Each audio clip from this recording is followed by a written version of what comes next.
Sherm Chester with you on this edition of the Seacoast Sports Forum podcast. And hey, it's been a while, but we got him back. Roger Brown from, well, we'll give you both of your websites. You got NewHampshireHardball.com and NewHampshireFootballReport.com. And Mr. Brown, you've been a busy man, so welcome back. Good to be back, Sherm.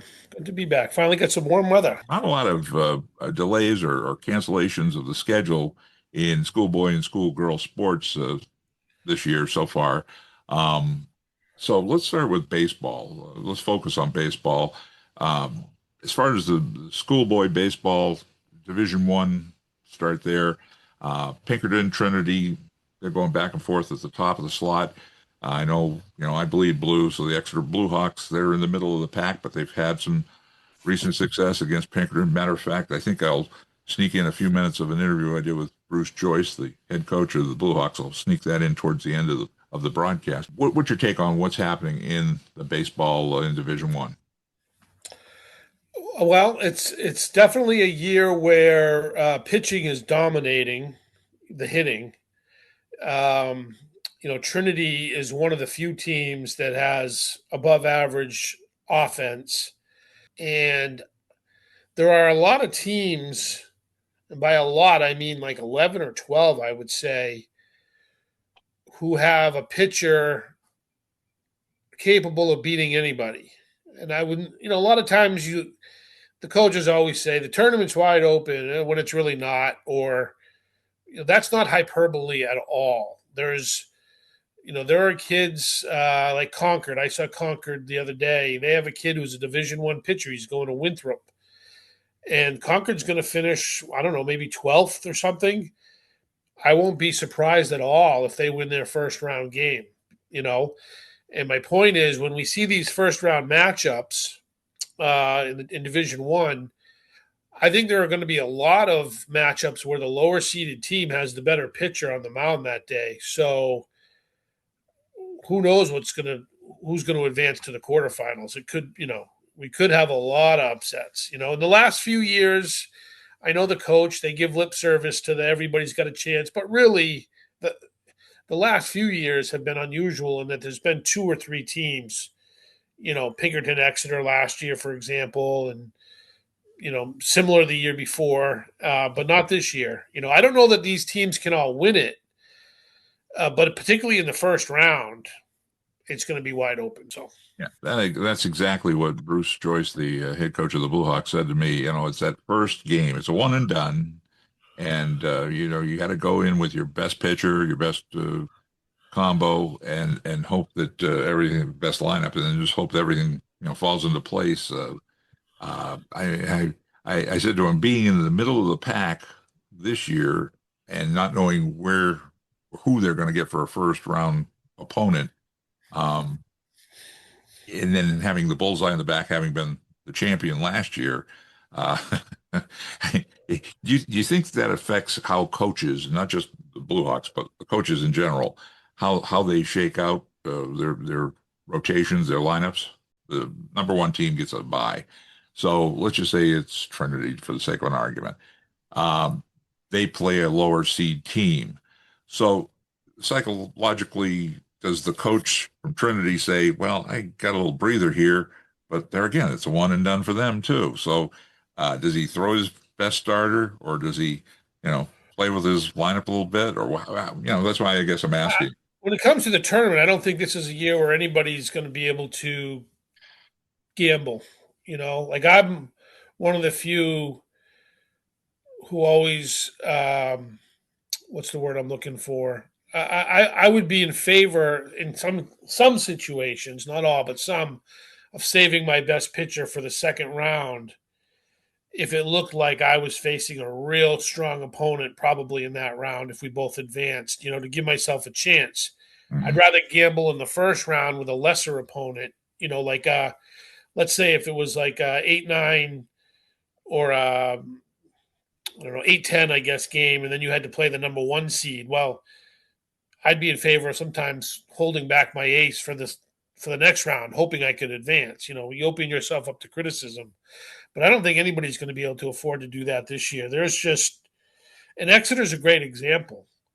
They may have the best pitcher in the state, and they're going to be in the middle of the pack, probably. I can guarantee you when those pairings come out, that's going to be the first thing coaches look at. Did we avoid Exeter? So yeah, I'm really looking forward to the tournament. I think this is the way I like it. And you know, off subject a little bit, not in favor of the buys at all, but that's I another agree. story for another day. And I agree. there's I don't have the facts in front of me, but I've written about this in the past. In some of the divisions where there are more buys, in my opinion, it can be beneficial to lose games because you can avoid facing a team that had a bye in the first round. So in other words, if you advance, you could play a team that's already played a game and use their ace. Where if you lose the last game of the season, whereas if you win, you put yourself in a higher position. You may have to face one of the teams with a bye. That they have all their pitching available. I'm probably confusing people, but I don't think I think the buys have to be done away with. I don't think they're Agreed. good, and I think you should never benefit from losing, or Exactly. there should never be an incentive to try and lose, and I mean, I know a coach. This was years ago. It was, I guess, it was Division II, I think, who, it was lucky because his last home game, it benefited his team to lose in the overall picture. Hmm. And he's like, I remember talking to him. He's like, I don't know how I'm going to play this. I can't play to lose, but we would be better off losing. But he lucked out because I think it was senior day for him. So he got to play kids that don't usually play, make it look good, and still lose. Wow. Wow.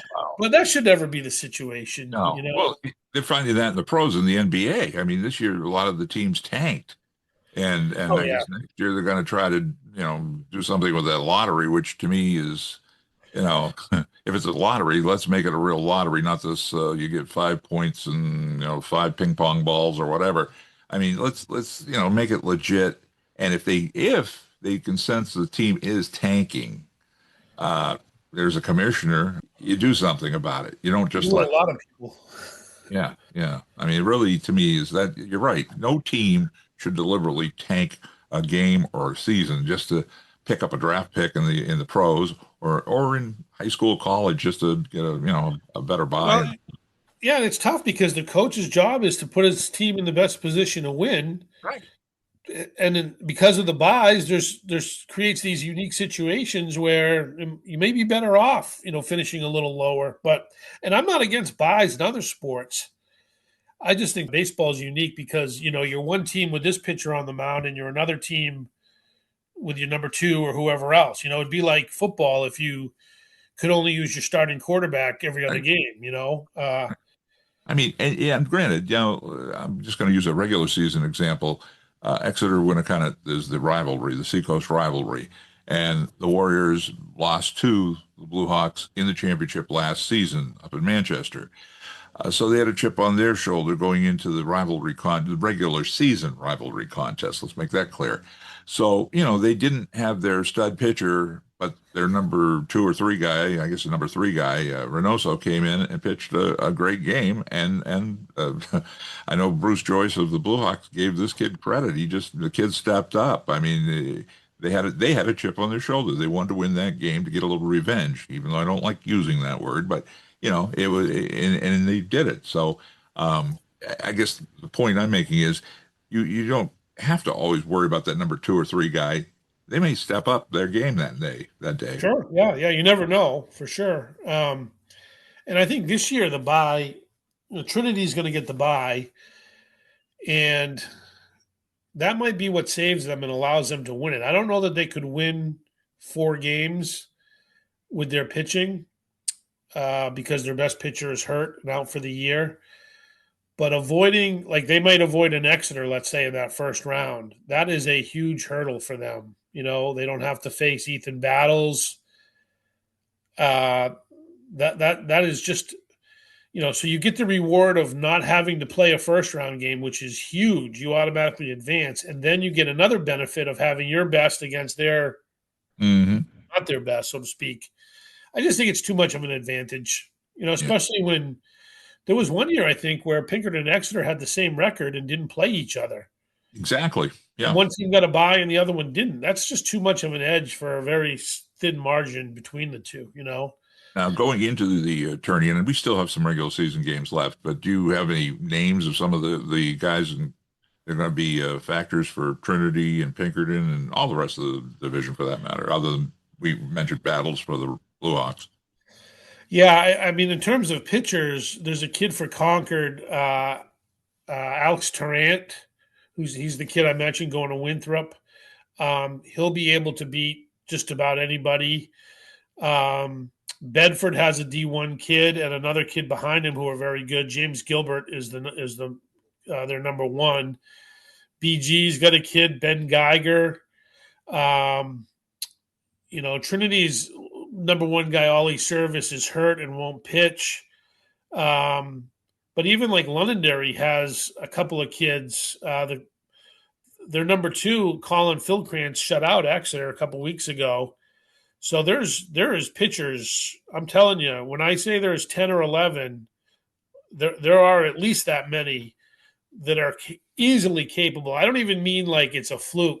Like just they're going to make these first round games toss ups. And and a team that kind of surprised me, but I guess you were the one that told me that they had a lot of potential was Dover this year. They could be a Oh factor. yeah, yeah. I haven't seen Dover, but their record. I think they're fourth in the standings.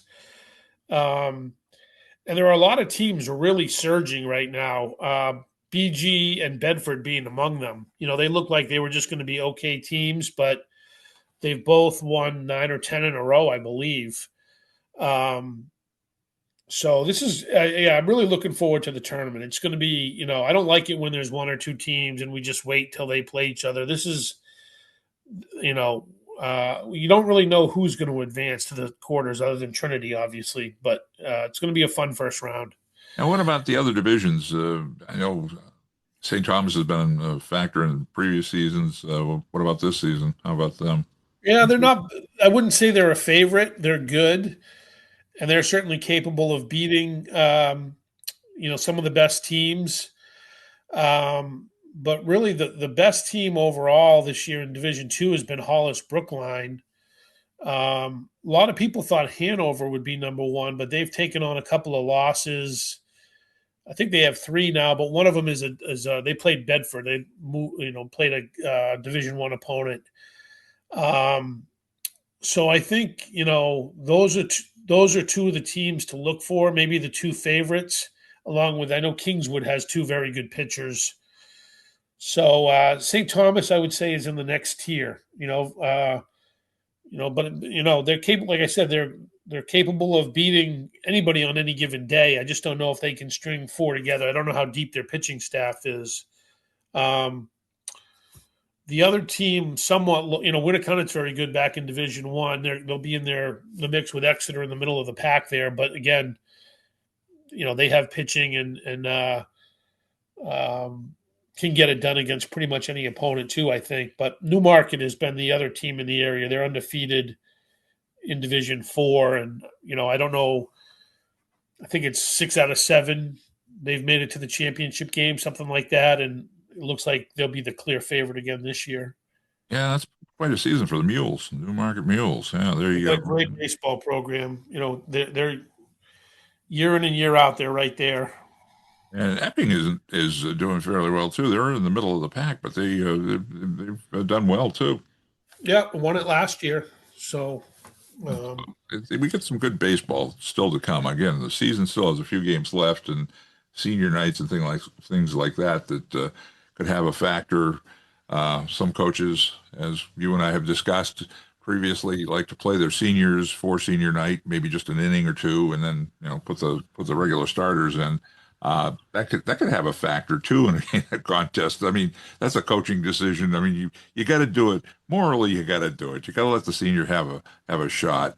Especially if he's a I don't want to say the word bench warmer, but somebody that doesn't see a lot of playing time. Okay, but there again, I don't know how that'll affect the overall standings, but it is one of those decisions coaches have to make.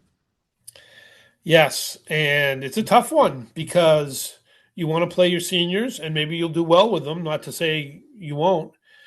But if you don't do well with them and it hurts you, um, you're going to have some parents barking at you. Right. But if you don't play the seniors, you're definitely going to have some parents barking at you. Right. So, as one coach once told me, I'd rather go to the dentist than coach on senior day. I can see why. I can see why. I mean, I think one thing I've noticed in different sports that I've been handling over the past few years, there seems to be a lot of underclassmen that are coming up faster, depending upon the sport. I know, like girls softball for the Bluehawks had only three seniors this year, so it's been a rebuilding year for Kristen Morissette, the head coach. So she's retooling for the future. They've had a decent season, and they're going to have to play their way into the tourney. But point is that you see more underclassmen. I guess that's what I'm trying to say coming up in the ranks. I've seen not just underclassmen, but this year, a lot of freshmen playing at the varsity level. Yeah. Like just the other day, I was at the Londonderry Exeter baseball game, and Londonderry had two freshmen in the starting lineup, which is unheard of, really. Um, and they're not the only team. I'm not saying every team's got it, but I think even John Stark, a very strong Division two team, they scrimmage Exeter every year. They had two or three freshmen in the lineup most games, so it varies from team to team. But yeah, there's definitely a lot of younger kids playing bigger roles this year for sure. Well, Seems that way. Anyways. I'm already going to tip what my 2 minute drill is going to be. I have, like I say, a short interview I did with Bruce Joyce the other day. We'll feature some of that at the very end of the program and get his perspective. I know they hadn't played Pinkerton at that point. They beat Pinkerton, which again was a big win for them last season, getting into the championship game.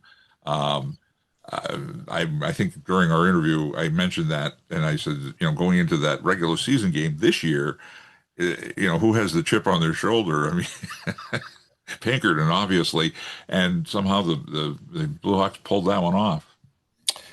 That was a big win because people who followed Exeter know that they're not hitting very much this year. Their pitching has been terrific, but they not a lot of offense.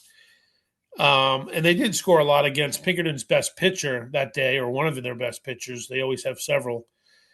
And they also, I think they were losing 4-0 after one inning. So probably a lot of people thought it was over, that they weren't going to get enough runs to win. So I think that was a shot in the arm that Exeter needed in a lot of ways, not just beating a good team, but how they beat them. Yeah, The exactly. fashion they did.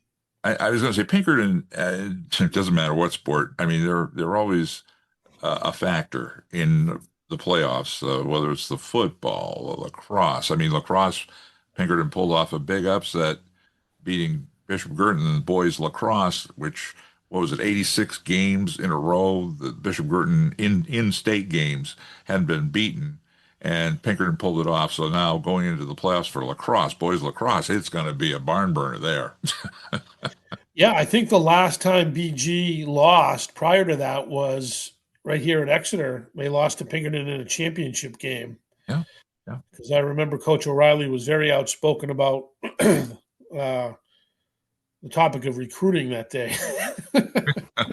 Yeah, that's an interesting topic we can bring up for another day. But it is true that those are two teams that definitely have a lot of talent, and I know the Blue Hawks this year are going to have their hands full, and they have a good shot of getting into the tourney, getting to the finals. But those two teams are always going to be knocking each other's heads with the lacrosse sticks. That's for sure.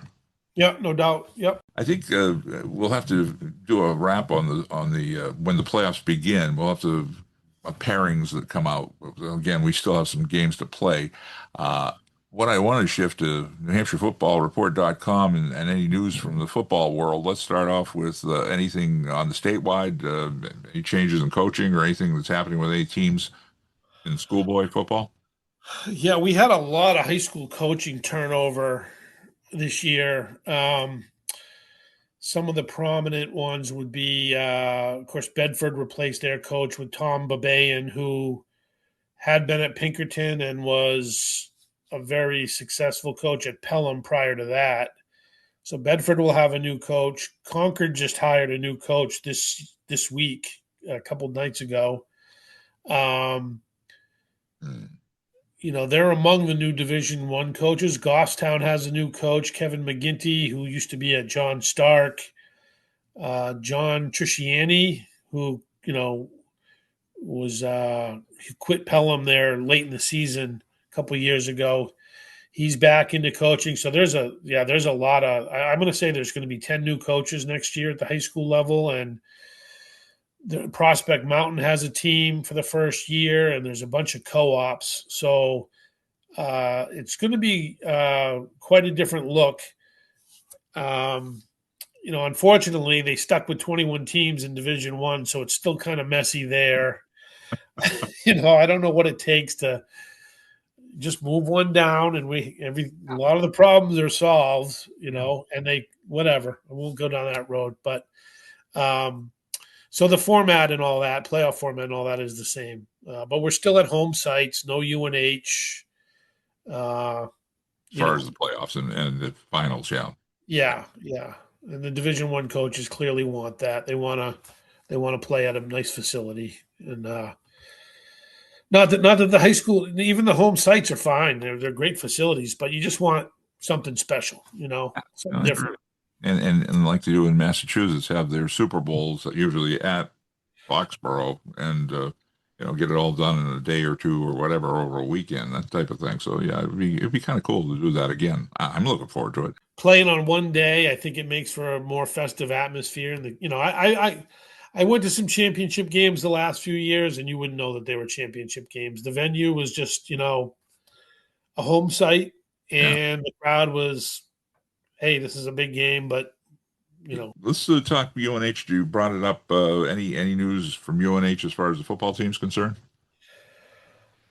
just that they're still bringing in transfers. I couldn't speak specific to them, but I saw last night a kid tweeted out a wide receiver just committed.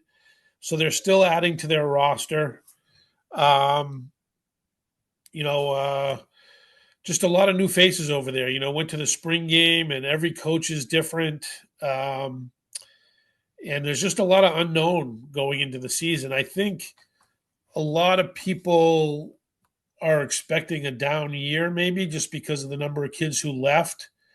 But it appears anyways, that they're bringing in a higher level transfer, like transfers from bigger Division One schools than they have in the past. Not a ton of them, but Temple, Syracuse, those types of schools. Um, some of those kids are filtering in here now. One thing I wanted to ask you about, and you brought the point up about, a change of, I don't know, philosophy or feeling or whatever. Um, we know the athletic director is leaving in June, so there'll be a new athletic director coming in. I don't think they've announced anybody yet. How will that affect? Do you think it will have an effect on the football team and all the sporting teams, period, at UNH? Well, only if your contract is close to being up, I would say. That those are the coaches that probably are going to be a little uneasy. But Sean just got hired, so I'm sure he's gonna do things his way. And however, I'm not sure the tenure, how long of a deal he signed. But yeah, whenever you're working for a new boss, it's always a little uncomfortable, right, at the beginning, because that's not the person that picked you. So who knows? I mean, it could work out good, and we'll just have to see. I guess I don't have an answer for you there, unfortunately, Sean. So I'd just like to see, it have a positive. Whoever comes in, have a positive effect on the sporting teams and keep momentum going for UNH or the Wildcats. So anyway, we shall see. To be continued or to be decided, TBD. Now let's go to the pros. The Patriots schedule was announced the other day, and they're going to be playing, obviously, the home openers, or the season opener for them is against Seattle, which is no surprise. That's a NFL thing now. Um, so overall, did you get a chance to look at the schedule, and what do you think their chances are of doing a repeat? I did not look at the schedule, Sherm, to be honest with you. Just not looking that far ahead right now, and I just think they're in trouble with the whole Vrabel thing. I don't think that's going to go away. Yeah, I'm disappointed that that had to happen or did happen. Let's put it that way. After all the success and all the kumbaya and the head coach, that's the focal point. Yeah, that's going to be the storyline, you know, more so than can they get back to the Super Bowl, unfortunately. Well, I was looking at one thing. One of these, so-called armchair experts came up with the using the strength of the schedule or using the schedule, who has the easiest versus the hardest, and the easiest schedule is Detroit, New Orleans, and Cincinnati. Easier, the Browns, the Jets, the Ravens, the Eagles, 49ers, Colts, Chiefs, Broncos, and Patriots. Okay. And then they have the average guys. Let's go see who has the hardest schedule, the brutal schedule. That's Miami and Arizona. I don't have their schedules in front of me, so I can't tell you who they're playing. But this is some armchair quarterback that put it all together, and so the Patriots are in 12th position as he considers an easier schedule. Yeah, they got the Jets and the Dolphins twice, so that's nice, you know. True, true, true. Yeah, and the Jets are still trying to figure out. One thing is a surprise in the NBA, the Knicks. I mean, wow. I go back to the Knicks of way back. I mean, guys like pre-Patrick Ewing, when you had Willis Reed, you had Dave DeBusschere, you had Phil Elbows Jackson, who eventually became coach of the Lakers, Earl the Pearl Monroe. Who else am I leaving? Oh, Walt Frazier. I mean, there you go. Uh, those were the teams I remember. And then I kind of lost interest in the Knicks. Now all of a sudden they seem to be coming out of the woodwork and playing Super Bowl. So we'll see if they can get to the finals and represent the East. Everybody says OKC is the team. And again, I'm one of the old school guys who goes with the old school teams, and I'd like to see the Knicks at least have a great playoff or a great series against them in the finals. Anything for the 2 minute drill before we sign off today? Yes, sure. We were talking football. And again, this is somewhat self-interest, but the New Hampshire Football Showcase, which we have every year at St. A's, is June 20th. And basically, it's a football camp for high school kids where it's kind of like the NFL Combine. They do the 40-yard dash and then football drills and some other things. And there are college coaches in attendance.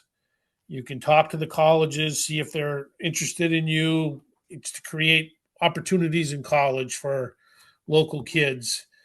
Um, it's a great event. Again, even the camp itself is good. You get better, but we usually have about 30 colleges there or 30 college coaches. Everybody does these around the country. We were a little behind, but it's growing quickly. So um, if you're interested, if it can benefit you, it's anygridiron.com. There's information there, and you can figure out if it's something for you or not, and if it would benefit you. But um, it's a teaching camp, but it has the added benefit of hopefully creating some recruiting opportunities for these kids as well. Excellent. Excellent. Well, the 2 minute drill, I mentioned it earlier on. I'm going to play a couple of minutes of my interview with the head coach of the Exeter Bluehawks, Bruce Joyce, about, well, heading into the tournament. Yeah, it's a stretch run for sure. A really solid, teams coming up. It's kind of how we finish the year. It's just the way that schedule, lays out. So, we've got a little momentum going the last couple of nights, and hopefully that'll serve us well moving forward. I'm going to say home cooking doesn't hurt. No, not at all. Not at all. Yeah. Now, you being the defending champion, obviously you came into the season with a bullseye on your back. Getting into the playoffs, it's a game by game basis. I mean, people can, worry about where they are in the standings. You're right, though. Having that bye at the beginning doesn't hurt, but it's playing in and playing to your potential. Yeah, it is. I mean, you're hopefully playing well going in. The really kind of neat thing about how it's set up is, we end the regular season on a Wednesday. The tournament doesn't start until the following Thursday. Right. So it's really kind of a hard reset after that. So if you're banged up or guys, haven't done well or whatever, you got a whole week to kind of put it back together again. And sometimes, the bye's nice because you have one less game to play in the tournament if you make it all the way through. But sometimes you want to play, like you want to get a game under your belt. And, So yeah, it's a grind. The tournament, been part of this for almost 18, 19 years now. Oh, yeah. And the tournament is a grind. It's that one single elimination Oh, yeah. is a grind, and it's it's pressure packed, it's fun, it's exciting, it's playoff baseball. And that was Bruce Joyce, the head coach of the Exeter Bluehawk baseball team. Just a portion of the interview we did. We'll play some more of it as we get deeper into playoff baseball here in the Granite State. Let's play ball. Let's get it going. All right, Roger. Well, and if people want to catch Roger's columns, let's start with NewHampshireHardball.com. New Hampshire Hardball, NHHardball.com. We'll have a lot of high school coverage still the rest of the year, all state teams or what have you, tournament coverage, Fisher Cats. We'll have some college stuff on there until their season ends. And then some summer ball, like Legion baseball and what have you. And then we roll right into football season with the New Hampshire Football Report, picking things up from there. So there you go. On behalf of Roger Brown, this is Sherm Chester inviting you to join us for the next edition of the Seacoast Sports Forum podcast.